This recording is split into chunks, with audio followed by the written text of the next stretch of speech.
It's the pre-party with J. Cal. We are professional wrestling. I'm building an alliance. You are tuned into the absolute top of the mountain, the ultimate professional wrestling. Alliance-wrestling.com.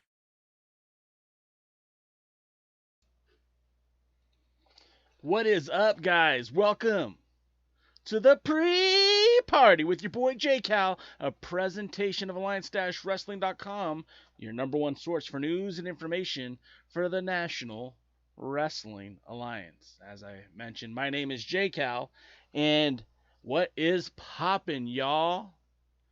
And this is a good reminder, too, that it is Tuesday, which means we can get positive and stay positive. That's that hashtag GPSP. I hope you guys join that bandwagon and spread positivity throughout your day. Now, some things been going on this week, right? I mean, it's been kind of a weird week, and I really don't want to, stand on circumstances. I don't want to, I just don't want for you guys to think that we're just here and not engaging with what you guys are talking about on social media. We check into the Discord, the NWA Fam Discord. I am wearing my NWA Fam t-shirt today. Proud member of that community, proud member of that family.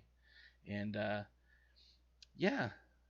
what an interesting time to be alive. You guys hear anything about the election results? Do we have a new president yet? Sorry. Shouldn't talk about politics here. This is the pre-party. This is where you get your news and information for the National Wrestling Alliance. So I don't want to stand on circumstances. I don't want to stand on ceremonies. Let's talk about it, right? Let's talk about what's been happening this week. Let's talk about the NWA. Let's talk about that women's world champion, Serena Deeb. She holds the Burke, don't you know? And she made her second defense against Allysin Kay on AEW's Full Gear Buy-In.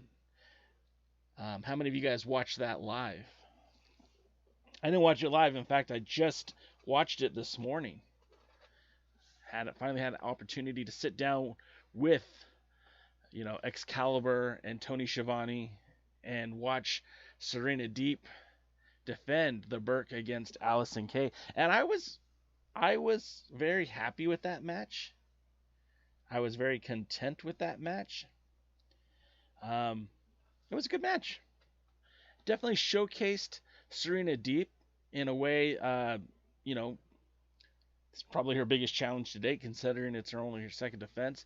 But that says something about her reign as a champion already, because she defeated the former champion Thunder Rosa to win the title, obviously. But then she took it a step further and defeated the woman that Thunder Rosa beat for the champion. I mean, who's next? Are they going to line Jazz up?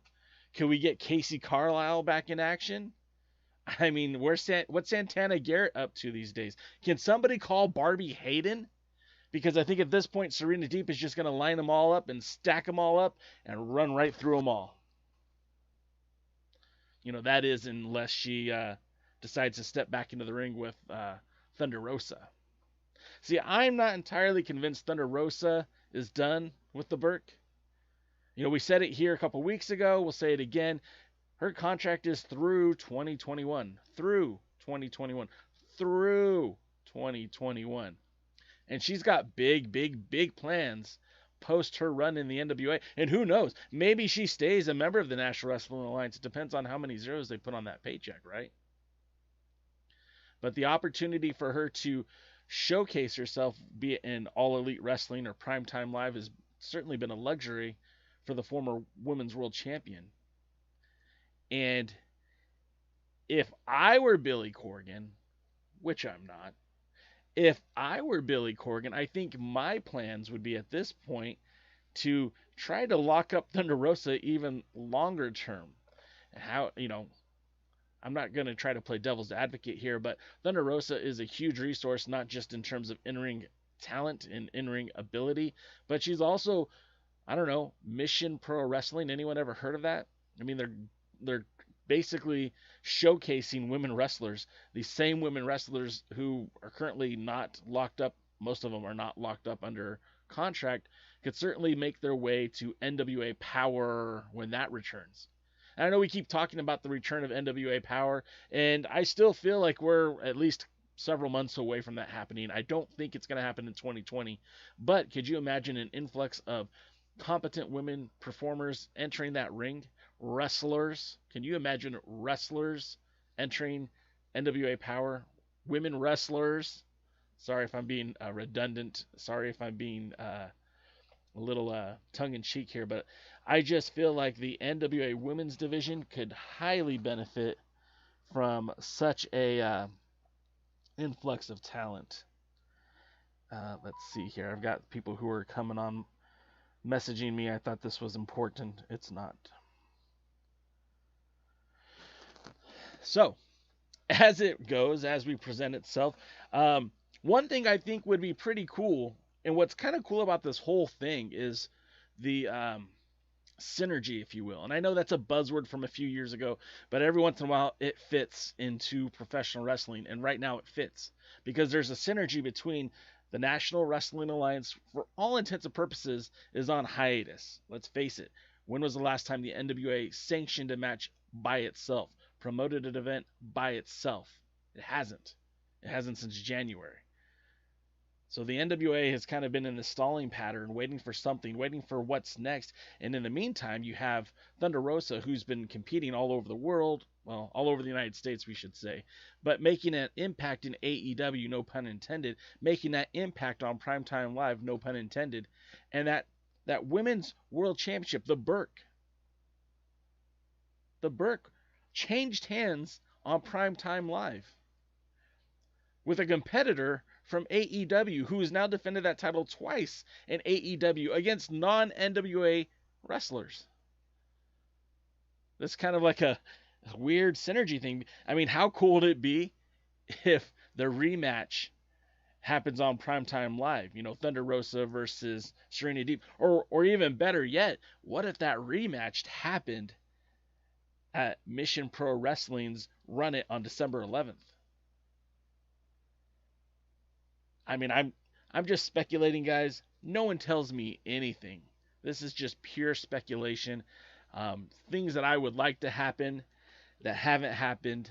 But, with the emphasis on the women's division in professional wrestling, I mean, let's be perfectly clear. Some of the best women's wrestlers are stuck working with the WWE. Some of the women's best wrestlers aren't even working at all. And the NWA has an opportunity when it comes back to really kind of be the home of genuine, like, pure women's wrestling. And I'm not saying that supersedes anything else that the National Wrestling Alliance is doing, but, there's an opportunity for greater. There's an opportunity for better. And I think that'd be really cool when NWA Power returns if they step their game up with that women's wrestling. And, of course, there's an opportunity for that to happen. You guys are here, and I appreciate you. I love you. I'm so happy that you guys are here joining us every Tuesday for the pre-party. I see that Ryan Romano is in here. Ryan, what is up, my friend?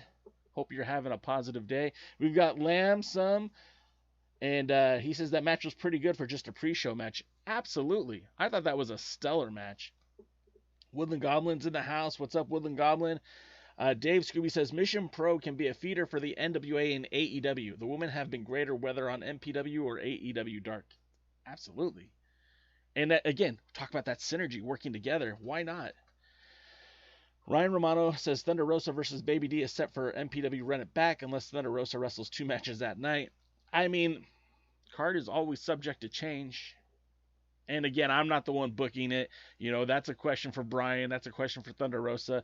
Obviously, I'm just speculating on what I think would be cool if it happened. So let's move on to the next thing. And this is probably going to get me some heat. And you know what? I'm okay with that. I'm okay if you guys don't like me. I'm okay if people think my opinions are too controversial.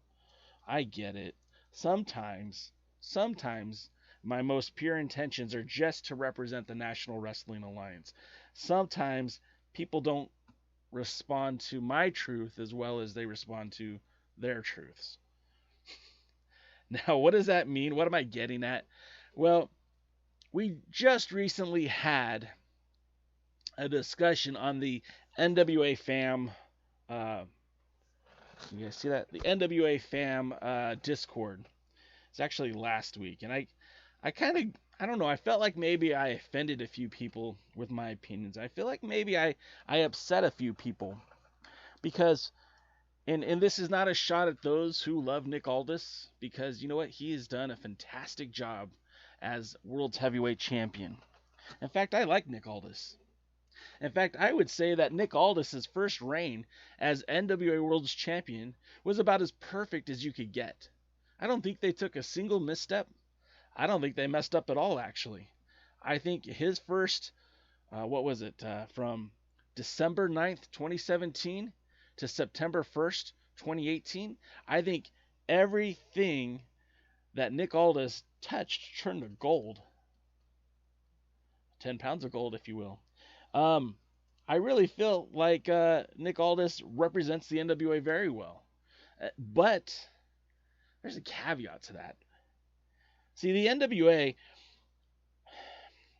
what's hard to measure who's the best and who's the greatest in the NWA is that you have to remember that everything is on this, this timeline.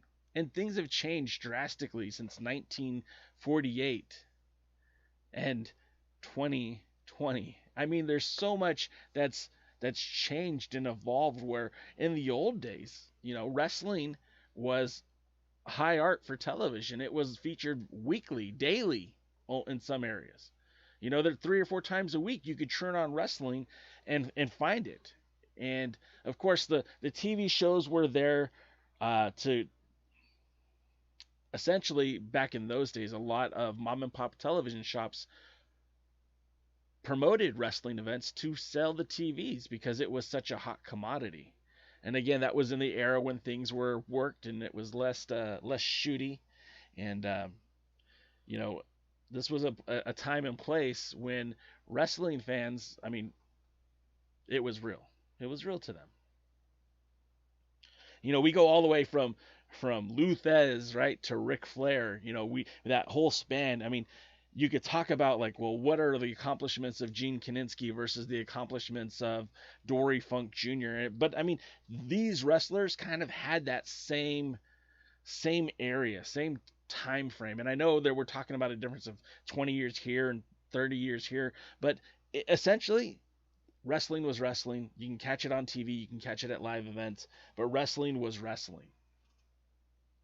Times have changed since Ric Flair in 1986. Times have changed since 1994 when Shane Douglas threw the NWA World Championship down to the floor. I mean, things have evolved. And on this timeline, right, where the NWA went from the largest wrestling governing body, and in some regards still was up until the last few years, it recognized that world champion and had a bevy of wrestling promotions to book that one champion. So you would see Ric Flair wrestle in Texas, wrestle in Georgia, wrestle in the Mid-Atlantic, wrestle in Japan because of the connections with All Japan Pro Wrestling or New Japan Pro Wrestling or whatever. And times have changed. So when Shane Douglas throws the title on the ground, I mean, that was probably the darkest days for the National Wrestling Alliance. World Championship matches were few and far between. Luckily, they ran the other tournament, got Chris Candido at the championship, who held it for a short time before losing it to Dan the Beast Severn. And Severn went on this huge run, but remember, his title matches were few and far in between. I mean, he was signed by the WWE, still working with the WWE, still doing mixed martial arts, whether it be UFC or other mixed martial art promotions, all the while defending the 10 pounds of gold, whether it be in New Jersey for Dennis Carluzzo, in the Orient, and I don't mean like Japan, I'm talking about Malaysia. He was out there defending that belt. So again, well, I'm talking around in circles here, but the point I'm trying to get is that the NWA World's Heavyweight Championship, it kind of breaks down into eras. And if you're trying to tell me who the best champion of each era is, we kind of have to look at it in just one era, right? Because I mean, Ric Flair's era is very much different than Jeff Jarrett's era with TNA wrestling. It's just different. Ric Flair would wrestle 300 days out of the year. And although the majority of those matches were not televised, the title was on the line pretty much every town he stepped into. Jeff Jarrett working for Impact, he had very few dates outside of that TNA television taping or the weekly pay-per-view. And it was rare that the NWA World title would be defended outside of that environment. So we're going to talk post-TNA. We're going to talk about, after 2007. Bayman, Puerto Rico, September 1st, 2007. Scrap Iron, Adam Pearce. You know the guy. You know him. You know Scrap Iron Adam Pearce. You know who that guy is. That guy. He wins the title. There's no major company backing his play. There's no benefactor helping to get him from town to town. Every booking that Adam Pearce gets is a booking that Adam Pearce gets. Conversely, Nick Aldis is afforded the opportunity to come into the NWA when there's one owner. Not only one owner, but one wealthy owner. And we're talking about Billy Corgan. There's a big difference between Billy Corgan's Lightning One's NWA versus the NWA Board of Directors, Pro Wrestling Organization, and that National Wrestling Alliance. Now, there are some similarities. And I'm kind of getting distracted. It's a little too quiet in my space right now. So let me just go. Nick Aldis benefits greatly because of his relationship with Billy Corgan, but also the relationships that he made with other wrestling promoters. And we're talking about Tommy Dreamer and House of Hardcore. We're talking about his relationship with Ring of Honor. When we look at Nick Aldis' first run, and again, like I said, that was near perfect. I don't think there was a single misstep. I can tell you right now that he defended the title 1, 2, 3, 4, 5, 6, 7, 8, 9, 10, 11, 12, 13, 14, 15, 16, 17, 18, 19, 20, 21, 22, 23, 24, 25, 26 times. Hey, Enrique, welcome to the show, man. Thanks for checking us out. And thank you, Anderson Caesar. Thank you for checking us out. Really appreciate it. Yeah, thanks, guys. Really appreciate you guys joining the show and subscribing. So we're talking about the NWA World Heavyweight Championship. We're talking about Nick Aldis's near perfect first run, defending that title about 26 times in a span of roughly 10 months, not even a year. I mean, and that's commendable. And I mean, when you look at some of the level of competition that he faced and where he defended it, and he defended that title in 11 states. He defended it in 3 different countries, 4 different continents. I said 3 continents, 4 different continents. Australia, the UK, the United States, and of course, China. I was there.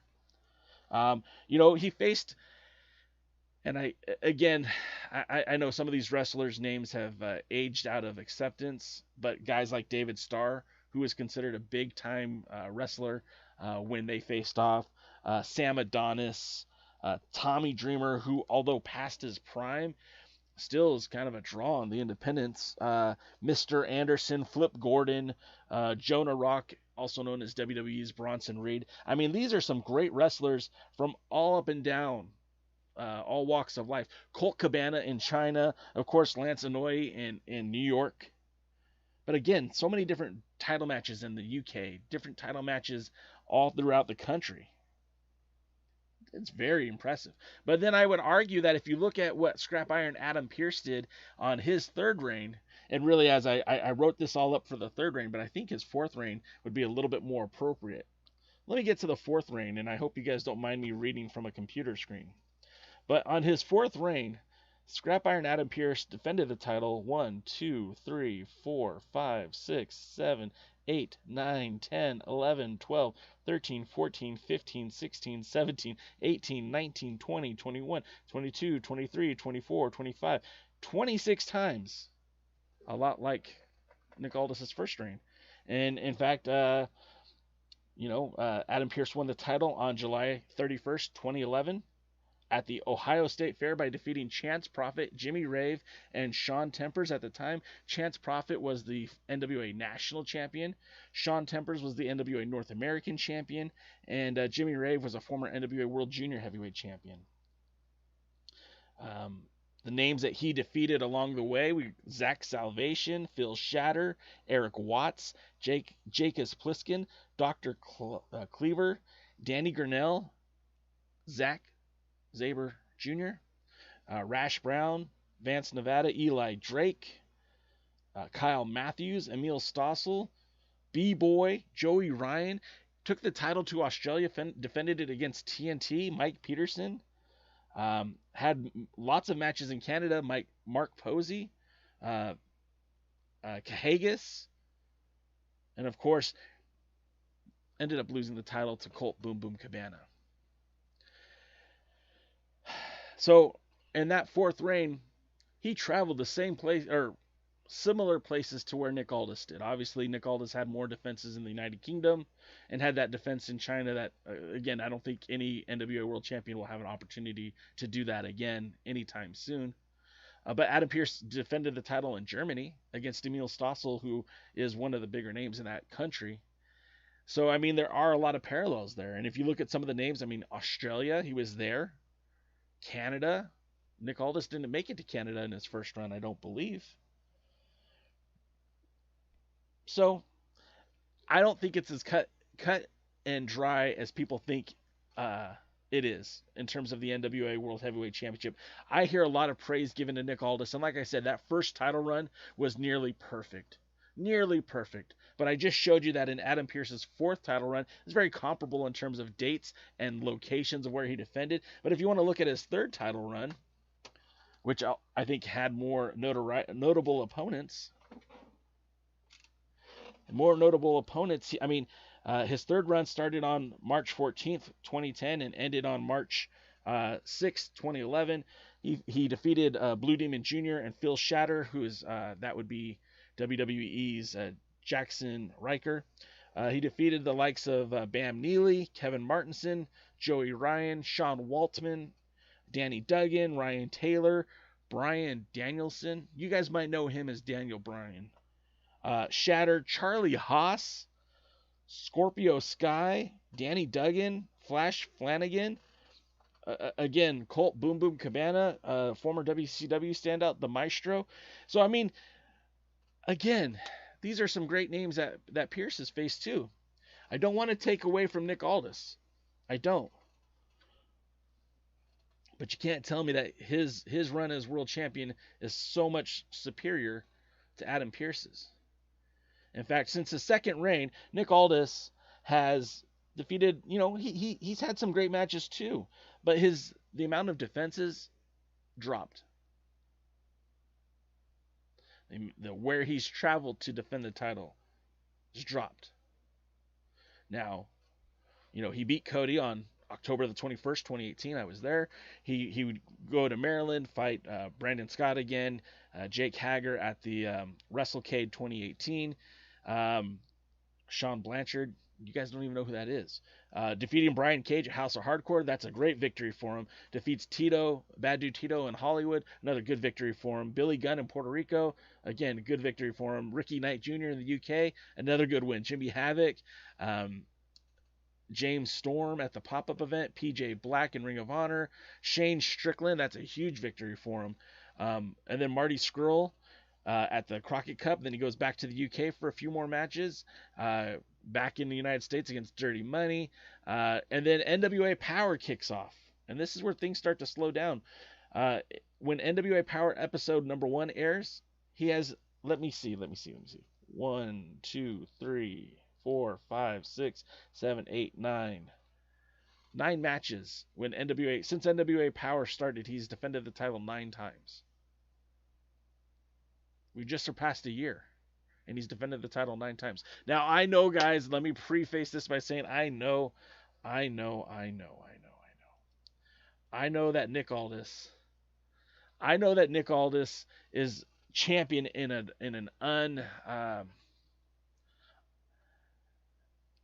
unequal time, because we're going through a global pandemic. There's never been a global pandemic when the NWA World Championship has existed. It formed in 1948, so it missed the initial the Spanish flu. It missed World War II, but the NWA World Title did survive things, global events, the Korean War, the Vietnam War, the Cold War, and with Cuba, right, and Russia.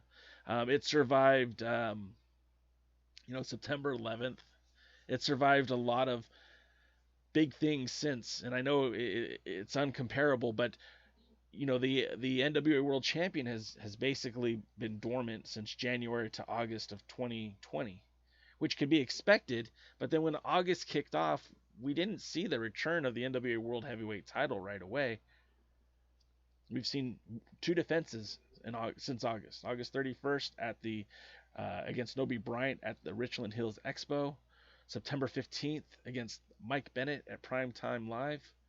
And we're exactly 1 month away from Nick Aldis's next title defense, which is going to be at 127 Pro Wrestling in Grimsley, Tennessee against Brian Pillman Jr. I'm not here to talk garbage about Nick Aldis, because, again, he's a great champion. As I will say it one more time, his first reign as world champion was impeccable. And it's not his fault that we've been going through a global pandemic. I mean, he had matches scheduled against Facade. He had matches scheduled against Carlito, Caribbean Cool in Puerto Rico, which would have been a pretty good match to see. And I'm sure he had a few other matches. I mean, Marty Scurll was supposed to happen at Crockett Cup 2020. But where's the activity? There hasn't been. And that's what I'm afraid of. I feel like the NWA is starting to rest on its laurels. I feel like the world champion has been, because I see the women's champion defended regularly, not just on Primetime Live, where the title's been defended twice. not just AEW where the title's been defended, 3 times now? 3 times? But then also in other wrestling promotions not affiliated with the NWA. Why can't that happen for Nick Aldis? So again, I don't want to put down, I'm not putting down Nick Aldis, because again, I feel like he's a great champion. I feel when he's engaged, when the opportunity is present, he is a great asset. The way he heralded the NWA Power Show was a lot like how Adam Pearce was the herald of the Championship Wrestling from Hollywood television tapings, and before that, the NWA Showcase.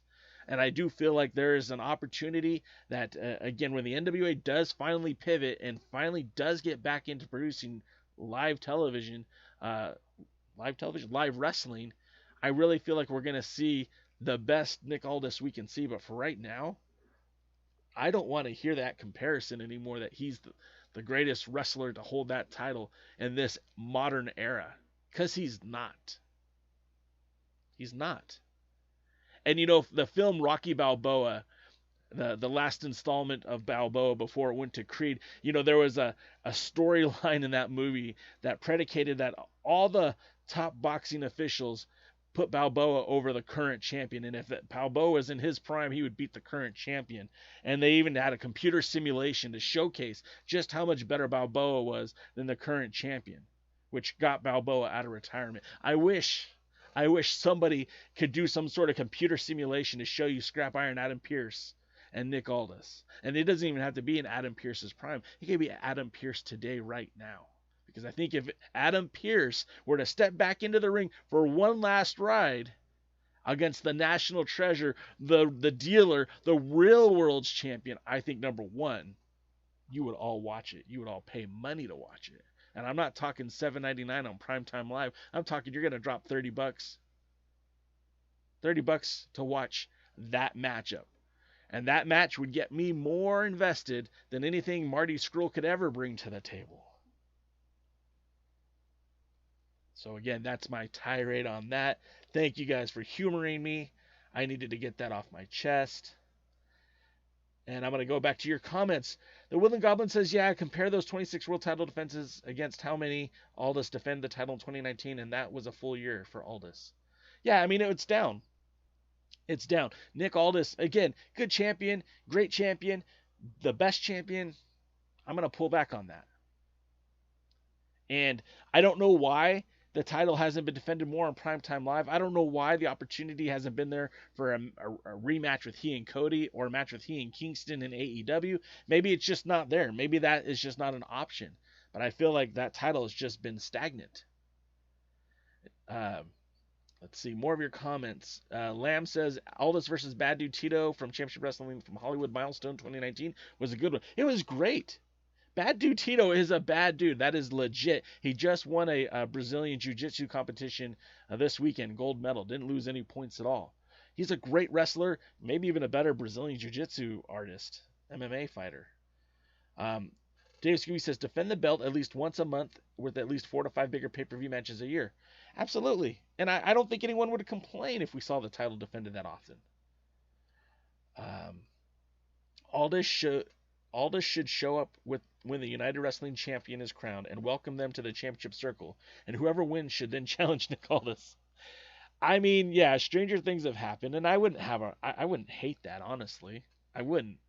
But I think, for the sake of the NWA, for the sake of United Wrestling Network, I think it's better that they don't commingle those two titles.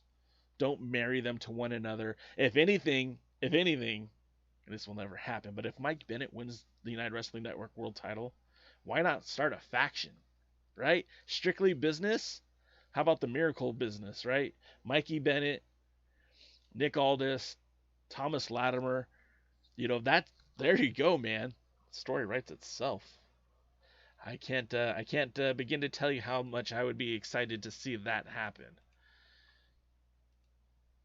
But as we sit here and continue to talk about your National Wrestling Alliance, we're also going to talk about Primetime Live. We'll get to that in just a minute. I'm going to go through some more of your comments here. Woodland Goblin says, yeah, but how about Nick comes out with that world belt for promo?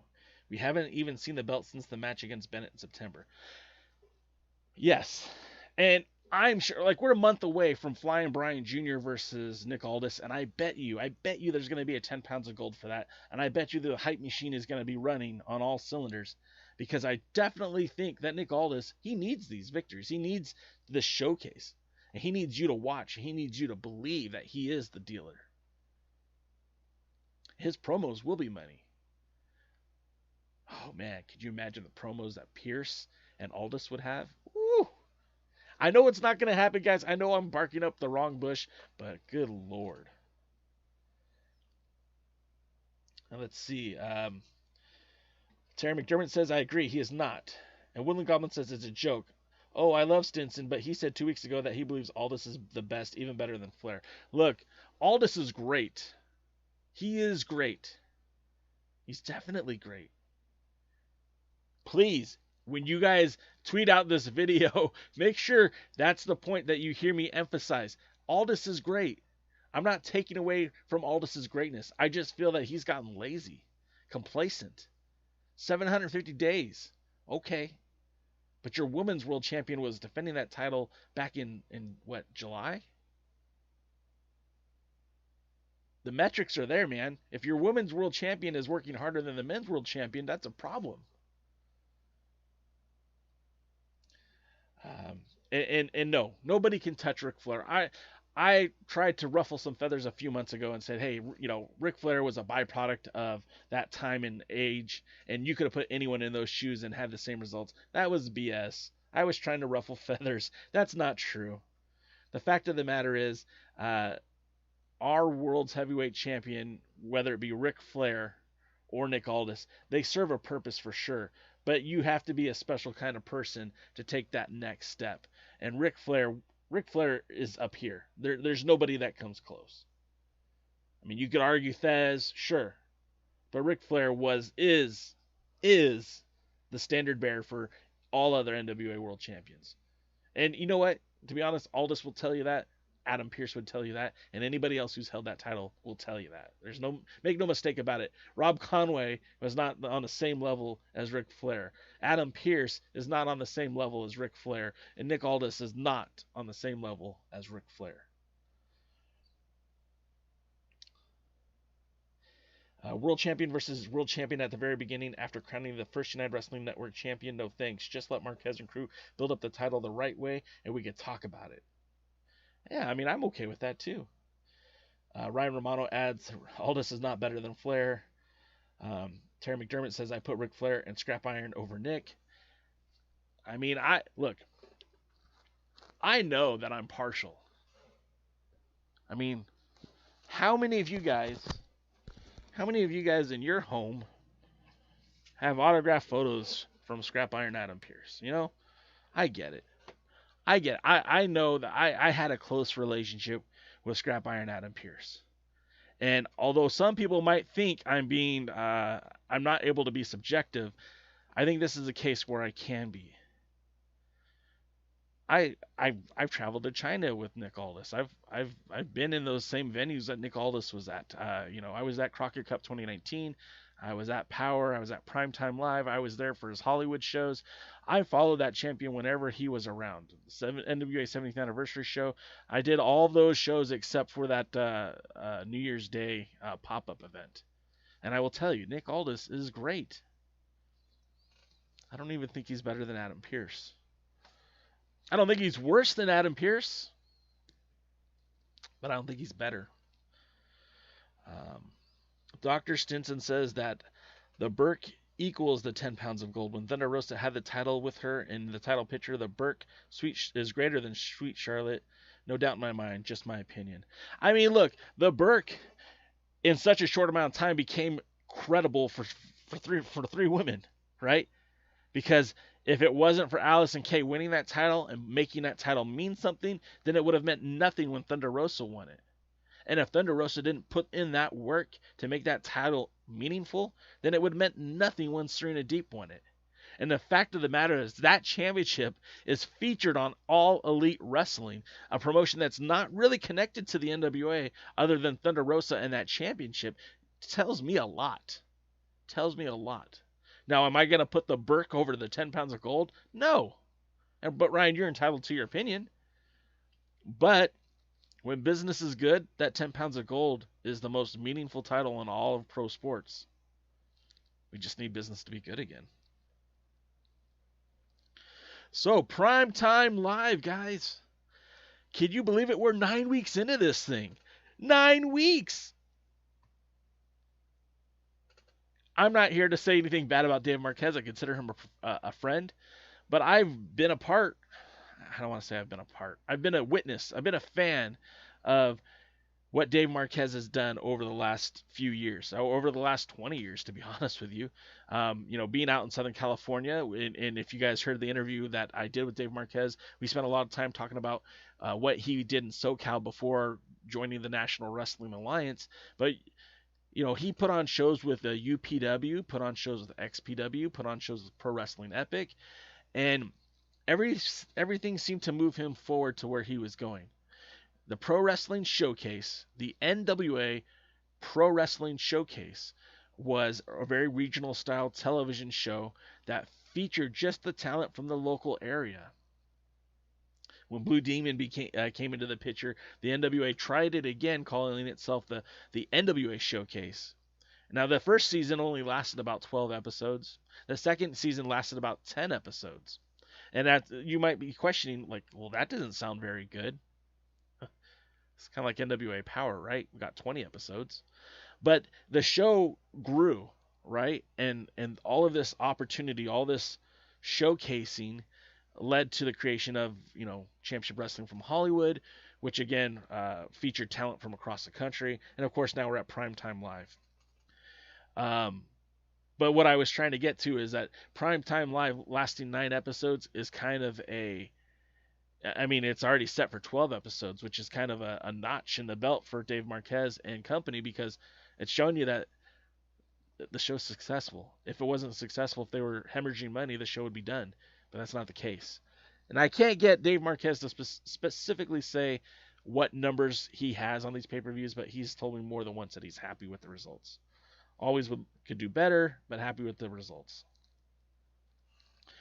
So the first match we'll talk about tonight. Well, actually, before we talk about that match, before we talk about any matches, did you guys see this? Let me pull it up here. Did you guys see this? Davey Boy Smith. I don't know what happened, guys. And I thought this was just somebody being dumb or negligent or not paying attention. Maybe he had this set to post last week, and then something didn't happen and it posted this week. Davey Boy Smith Jr. I can confirm, is in Long Beach, California. He's competing for the United Wrestling Network World title. Now, you guys watched last week's Primetime Live. There was no Davey Boy Smith Jr. at the show. They had to shuffle the lineup. They had to restack the card. We got Rocky Romero versus Shawn Daivari, which I thought was good. We got Fred Rosser versus Eric Redbeard, which wasn't my favorite match. We got Mike Bennett versus Kevin Martinson, which I thought was a really, really fun match. I don't know how Davey Boy Smith Jr. gets back into the tournament. What's up, Willie? I don't know how he gets back into the tournament, but apparently, he's there. He's there in Long Beach, as well as Will All Day. He's in town, and I don't know if it's anything to do with the show tonight, but we also know that Sal Renaro's in town. So, it's kind of interesting that these other faces are going to be here. And again, I wasn't expecting Davey Boy Smith Jr. to be here. Look, in wrestling, especially in the middle of a pandemic, it's very easy for plans to have to change on short notice. Now, I knew Daivari was going to at some point debut at Championship Wrestling from Hollywood, but I'm positive, Primetime Live, but I'm positive that his initial appearance wasn't supposed to be a part of the title tournament. I don't think Rocky Romero was initially supposed to be a part of the title tournament. So when these changes happen, they have to be ready. You have to, especially right now with the way that the world is, someone gets exposed to COVID, you have to change the whole card. That's what they did. But Davey Boy Smith Jr. is there in Long Beach tonight. I can confirm it. Put it on the board. He's going to be there tonight. Who he wrestles, if he's back in the tournament, I can't answer that for you. I can't. But I just thought that was so bizarre. Let's read some of your comments. What are you guys talking about? I'm just trying to transition stuff here. Let's see. Woodland Goblin says, true, Aldis would say it himself. Still confused as F with Davey Boy Smith Jr. Willie Bowen says, Nick Aldis should appear on Championship Wrestling from Hollywood, then wrestle the winner of the United Wrestling Network World Championship. I mean, stranger things have happened, Willie. Stranger things have happened. I don't know if I'm ready for that, though. Woodland Goblin says, I hear you, Ryan. He does seem to put the Burke above the 10 pounds of gold. Terry McDermott says, the finish of the Redbeard match could have had a better ending. The one thing that I liked about that ending, Terry, it was that it wasn't predictable. And it kind of set things up, put things in motion, right? Because if you don't know what's going to happen, I mean, that's one of the biggest reasons why I'm a fan of wrestling, is because I don't know what's going to happen. And being able to see something different, something that I couldn't predict, always pops me.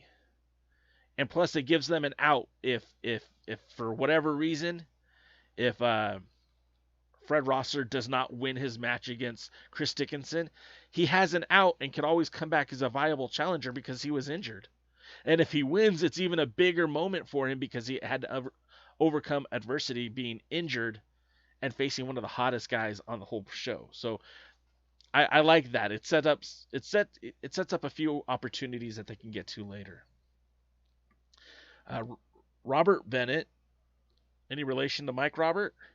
Would love to still see Davey Boy Smith Jr. in the tournament versus Mike Bennett, tournament or no tournament. Hey, man, you're right. You're absolutely right. I'm a Davey Boy Smith Jr. fan. I think his in-ring ability, his jiu-jitsu, I mean, this guy is really a total package. And if they find a way to get him in the tournament, I'm all for it. If they find a way to not have him in the tournament but face Mike Bennett, again, I'm all for it. I think it would be a great match. And really, when you talk about steel forging steel, Mike Bennett will only be better after a match with Davey Boy Smith Jr. That's fact. That's a fact. And Davey Boy Smith Jr. will be even better after a match with Mike Bennett. And that's a fact. Personally, I want to see Mike Bennett win this tournament. I changed. I flopped. I was a Chris Dickinson guy from the very beginning, but now I'm a Mike Bennett guy. But you guys are so awesome. Dave Scooby says Sal's there to see Mae Valentine. Devin Mercer, DKM is in the house. He says, go Davey Boy Smith Jr. Yeah, man. I like that, Davey Boy Smith Jr. Okay, so another thing that's been kind of odd is that it was announced that Lacey Ryan would be back in Primetime Live taking on Vipress, and that's cool and all. Future Stars of Wrestling has claimed that this is a women's championship match. I haven't seen United Wrestling Network verify this yet. Now, this is a rematch from Week 4, Vipress versus Lacey Ryan, and this will be fun. They had a good first match. Lacey Ryan has been on fire as of late. She just made it to the semifinals and she made it to the finals of the Mission Pro Wrestling Women's Championship Tournament, and she takes on La Rosa Negra at the next show, which is on, I believe, December the 11th. I'm sure you guys will correct me on that. And so, I mean, that's pretty cool. I mean, that's, again, another match. It was fun. How did I not get my logo up for 4 Minutes of Heat versus the Real Money Brothers? All right, well, all the same, Real Money Brothers are back in action. Now, Real Money Brothers have the distinction of being the only tag team to now be on this pay-per-view 4 times. I mean, they've been on it as much as Chris Dickinson has been on it.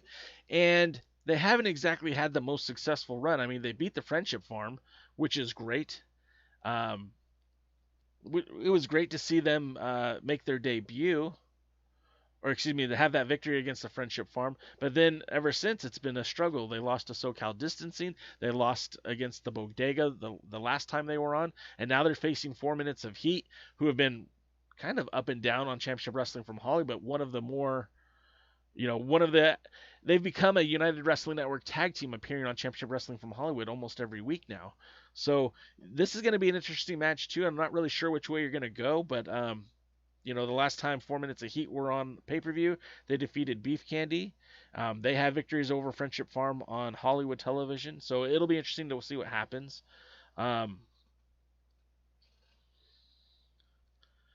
You guys are going so fast, I'm not going to be able to keep up with you. We're going to go a little bit late today. You guys okay with that if we go a little bit late? Because, there's still a lot more show to go, and you guys are still talking a lot, and I want to get to everybody. So let's go a little bit longer than normal, okay? If you guys are cool with it, I'm cool with it. The next match we have is Chris Dickinson, the Dirty Daddy, the Filthy Father, taking on Fred Rosser, Mr. No Days Off. They showed he was in the video, he was in the hot tub, he was nursing his injured arm. Last week, Rosser was viciously attacked by Eric Redbeard. And following that disqualification, Redbeard, yelling at the referee, decides to go and beat the crap out of Rosser and put work on that arm, basically dismantling Rosser. And in this match, we saw the week before when Peter Avalon did something similar to Chris Dickinson while working over that leg and surgically attacking that leg, kind of like what an Arn Anderson would do or Larry Zbyszko in that match, and really break down that asset, that leg or that arm. So we're going to see hopefully a fully recovered Chris Dickinson, but we're not sure what we're going to get out of Fred Rosser. He's still nursing that arm. He still could be injured. Hell, he might get pulled from the tournament, and Davey Boy Smith might get that spot. I don't know. We'll see. That's just speculation. I don't know anything. Again, though, Dickinson was victorious against Avalon to get into this spot. Rosser was victorious, again, into disqualification. It'll be interesting to see how this one plays out because both men, storyline-wise, have injured limbs. So we'll see how that will play into this match. Look for, Rosser to try to work on that leg of Dickinson to keep him from hitting that DVD, and make sure to look out for Dickinson working over the arm, of course, of Rosser. If the match actually happens, that'll be interesting. Then also we have Daivari versus Bennett. If this match is still in play, again, with this rumor of Davey Boy Smith Jr. being confirmed that he's there, he's literally in the Thunder Studios. This match might not happen. Daivari versus Bennett. Daivari, before his match, went down a laundry list of injuries that he has. He's got a bad shoulder, he's got a bad knee, and his match with Rocky Romero was pretty hard hitting, and they could easily use that as an excuse that Daivari's unable to compete and throw Bennett back into this tournament, throw Davey Boy Smith Jr. back into this tournament as an alternate. It'd be kind of funny if that's what they did, but hey, anything could happen, right? So let's get to more of your comments before we finish up the Primetime Live, because I like to be on, like I said, I want to be with you guys on this. So let's see. Will and Goblin said that's odd news, and I think you guys are talking about Davey Boy Smith Jr. The rematch with Lacey Ryan versus Vipress is because they messed up the first match with the streaming last time. Okay. I thought it was fine, but I'll take your word for it, Lamb. Slice Boogie is back on Primetime Live today too. Maybe he'll be taking on Will all day. Maybe he's taking on Sal Renaro. I don't really know. Wrestlers from the United Wrestling Network, will they ever appear on Championship Wrestling from Hollywood? Willie, absolutely. In fact, that's already happened. In fact, if I kind of left this off because I didn't want to take up too much time, but this weekend in Championship Wrestling from Hollywood, we saw Jordan Cruz. We saw Clark Connors take on Max Caster, who has been on Primetime Live twice. Clark Connors was on once, who defeated Danny Limelight. Clark Connors won the victory. Caster now signed with AEW, so that might be the last time we see Max Caster in a United Wrestling Network ring. We had Anthony Idol, who had appeared on the second episode of Primetime Live, losing to Chris Dickinson. He had a match against Jordan Cruz, who was on the first episode of Primetime Live, losing to Chris Dickinson. Sweet Robin Shaw of the Friendship Farm defeated VSK.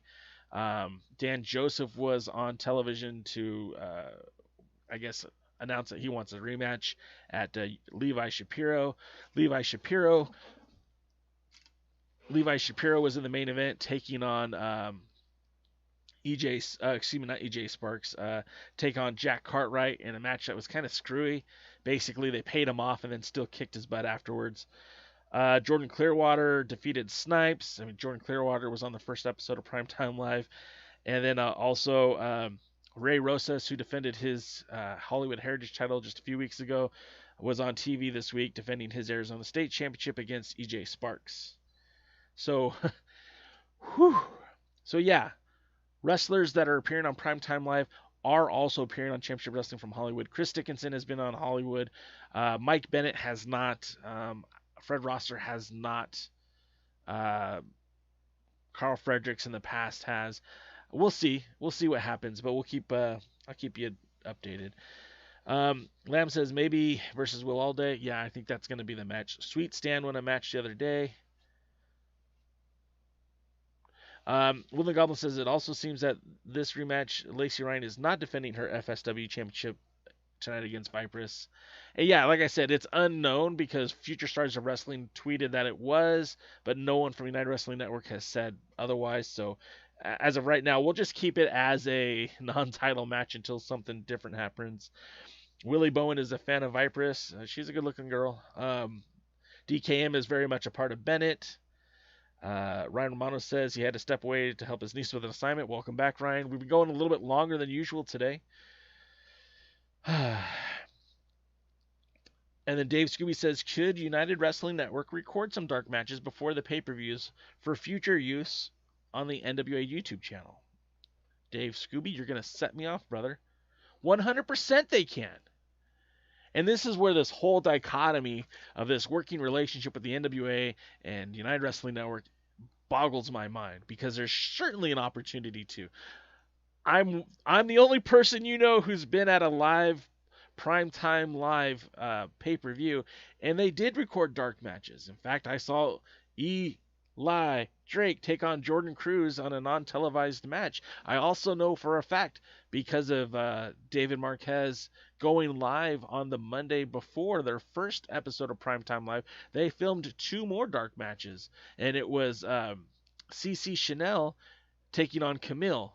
It was also Jordan Clearwater taking on Nick Aldis in a non-title match. So I know for a fact that there's been at least 3 dark matches taped during Primetime Live. I just don't know why those matches haven't ended up somewhere.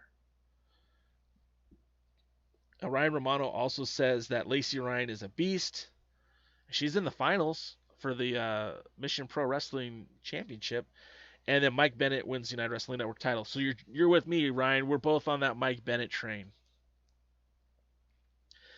And so I don't know if this is going to be the main event. I hope it is.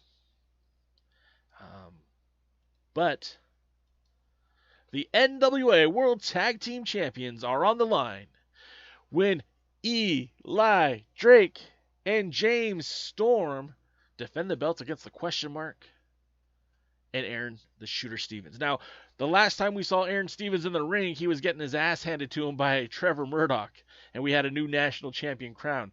And then over the last 2 weeks, we saw one Stevens attacking a stagehand after basically being ignored for his request for the tag team title shot. And then next week, he doing some sort of weird poetry, some Def Comedy Jam poetry slam. I don't know. Now I'm just rambling. But the match was made.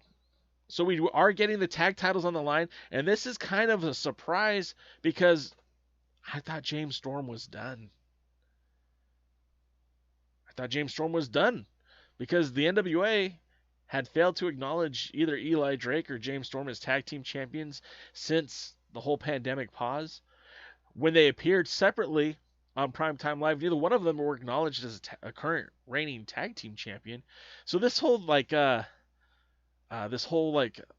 reshifting the focus of them as a tag team again, I don't really know what to say, and I don't really know why they chose to go this route. But I'm excited because, one, the titles being defended means activity. The NWA has to be moving towards something, right? It has to be moving towards something. And as long as belts are being defended, then the NWA exists. And you heard me guys go on a diatribe about how I'm so disappointed that the 10 pounds of gold has been stagnant for the better part of 2 months now. But when you have the tag team champions defending, you had a national title match, a TV title match, women's championship being defended all over the place. It's good to see. It's not ideal, but it's good to see because it means that the titles are still moving. They're still relevant. And what would be great is if next week we had a national title match with Trevor Murdoch coming back, or we get another TV match with maybe Watts challenging Trevor Murdoch, or maybe I don't know, maybe Eli Drake challenging Trevor Murdoch, or Thomas Latimer challenging the Pope for the TV title. I don't know. These are just things I'm throwing out there, but it'll be interesting. I see Robert Bennett says, what do you say about Danny Limelight versus Lio Rush match on Primetime Live? Robert, I think this might be your first time joining us here on the Alliance blog, and welcome, pal. I'm glad you're here watching with us. We had Danny Limelight on our podcast Thursday night, and we went into details, a lot of details, specifically about Lio Rush. And to quote Danny Limelight, he wants to punch him in his snot box, which made me pop. But I would love to see that match, not only because I'm a huge Danny Limelight fan, and not only because I think Lio Rush is a very competent, qualified athlete to be in the ring with Danny Limelight, but I also don't care for Lio Rush, and I also think he's a petulant little child that I think Danny Limelight should smack the crap out of. There, I said it. Lio Rush is good. He's not great. I don't think he's any better than Danny Limelight. And look at all the opportunity that Lio Rush has had. Challenging former WWE Cruiserweight Champion. You telling me he's better than Danny Limelight? No. Not at all. Back to the tag titles. Or actually, I just go back to more of your comments. Woodland Goblin points out that Shawn Daivari mentioned in his promo that, hey, I'm Shawn Daivari. I have a bad elbow. I have a bad knee. I can't wait to get in the ring and compete in this tournament. Yeah. I mean, it's cool. Like, look, I love the idea of the underdog. I love the idea of people who've had to pivot during the pandemic, and somebody who might have been retired from the ring is now back. I mean, you look at Daivari, and he certainly doesn't look like a slob, right? I mean, he looks like a pro wrestler. He's in shape. His movement in the ring was good. He looked good in the ring. But Willie, you just got me with that one. Okay, We'll get to that in a minute. Dave Scooby says, I hope they will pull a swerve and have Drake and Storm retain. You know, and that's the thing, man. These tag titles, I mean, everyone believes that they're going to change hands. What better way to swerve all of us than to have the titles not change hands? But then that just further complicates things by having James Storm, who's not under contract, Eli Drake having the tag titles, but really no place to defend them. Unless the plan is to bring it back and do the match again next week or in 2 weeks or 3 weeks or whatever. But, yeah, it's kind of funny. Terry McDermott says, Aaron Stevens is a good athlete. Yeah, he is. Aaron Stevens is highly underrated. He's good in the ring. He cuts a great promo. And, I mean, what he does behind the scenes is so indispensable. He's helping to write stories in Championship Wrestling from Hollywood. So, again, he's very much a good asset to this company. Also, I don't know if you guys are aware of this, but Allison Danger, who is the sister of Steve Corino, has joined the production staff at Championship Wrestling from Hollywood. She's a producer. So, I expect the women's matches to even take another step up in the coming weeks. And then more tag team talk. Woodland Goblin says he expects that the tag titles will be held up after a controversial finish. I mean, that very much could be the case. Again, I cheer for the uncertain. I want to be shocked or surprised by when I'm watching wrestling. If I can predict what happens, it gets a little too boring for me. So if we could see those titles change hands, I mean, I'm all for it. But I think it would be better if they don't change hands, because none of us are expecting that. Well, Woodland Goblin isn't. Willie Bowen says, whatever happened to the tag team Anchors Away? Both of them retired from in-ring competition. I'm actually friends with both of them. Good guys. Both were legitimate servicemen, so we'll wish them a happy Veterans Day tomorrow. But, they stepped away from the ring. In fact, for a little while, Davey Jones was doing commentary in Championship Wrestling from Hollywood before he was replaced by Blake Troop, Bulletproof Blake Troop. So, guys, we went way longer than we normally do. I mean, well, not way longer. We're talking about 10 minutes. But it's been a blast. You guys always make this so much fun. And we got through the show. We got through the tag titles. We got through the tournament. Will Allday is going to be there.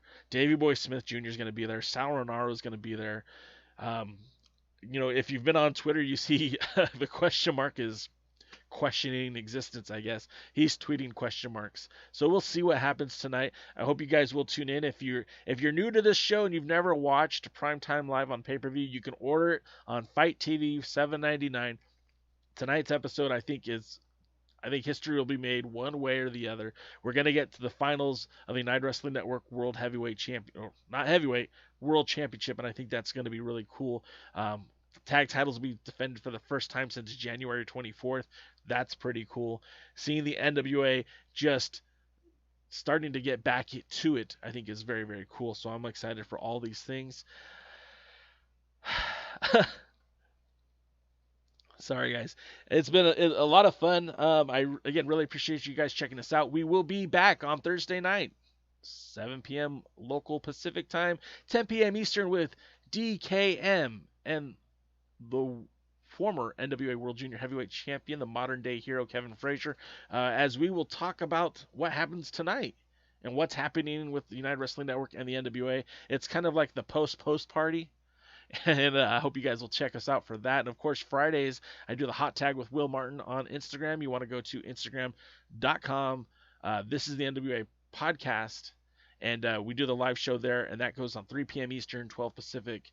You can check us out there. Of course, if you have one of these assistants, you could say, hey, Alexa, play the Alliance Blog podcast. Or, hey, Google, play the Alliance Blog podcast. Or whatever the Apple one is. I don't have Apple. Here's where you stopped in the Alliance Blog podcast, October 20th. PreParty with J. Cal, playing on Google Podcasts. Well, it did work. I think. Show will be on Title Hey, Google, stop. All right, guys. So, again, check that out. Also, if you want to follow us on all socials, we're at the Alliance Blog. If you like this video, give it a thumbs up and make sure you share it. Put it out there on social media. Leave a comment. Really do appreciate you guys getting involved and helping support and spread the message. We are a part of that hashtag NWA fam, and we're glad you guys join us week in and week out. Can't do this without you. So again, thank you. And from the bottom of my heart, thank you. That's going to do it for this week. Remember, get positive, stay positive, and I will see you at the matches.